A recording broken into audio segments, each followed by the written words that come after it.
വന്ന് കുറേ നേരമായിട്ട് ഇങ്ങനെ നിന്നിട്ടുണ്ടെങ്കിലല്ലോ ഇങ്ങനൊരു വഴി കണ്ണിപ്പെടുന്ന ആദ്യമായിട്ടാണ്. ജസ്റ്റ് ഇവിടെ വരെ ഒന്ന് കയറി പോയിട്ട് നോക്കും. ഒത്തിരി പേരും ഇപ്പോഴും വരുന്നൊരു വഴിയാണെന്ന് എനിക്ക് തോന്നുന്നത്. നല്ല തെളിഞ്ഞ് കിടക്കുന്നു. അല്ലെങ്കിൽ ഇവിടെ എസ്റ്റേറ്റ് ജോലി ചെയ്യുന്ന തൊഴിലാളികളൊക്കെ ഇതിൽ കൂടെ ഇങ്ങനെ കയറിപ്പോയിട്ടുണ്ടാവും. നല്ല ഇതുണ്ടോ, സ്ഥിരം നടക്കുന്ന വഴി പോലെ.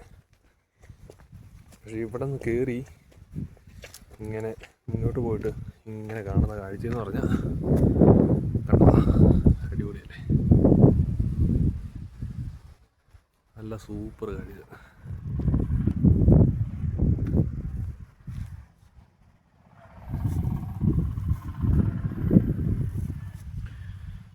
ഇവിടെ ആൾക്കാരൊക്കെ ഒത്തിരി പേര് വന്ന് നിന്നിട്ട് പോകുന്നുണ്ട്. കണ്ടോ, തറയൊക്കെ നല്ല അടിപൊളി ലെവലായിട്ട് കിടക്കുന്നത്. അടിപൊളി സ്ഥലം കേട്ടോ, എന്നാ പറയുന്നത്, രക്ഷയില്ല.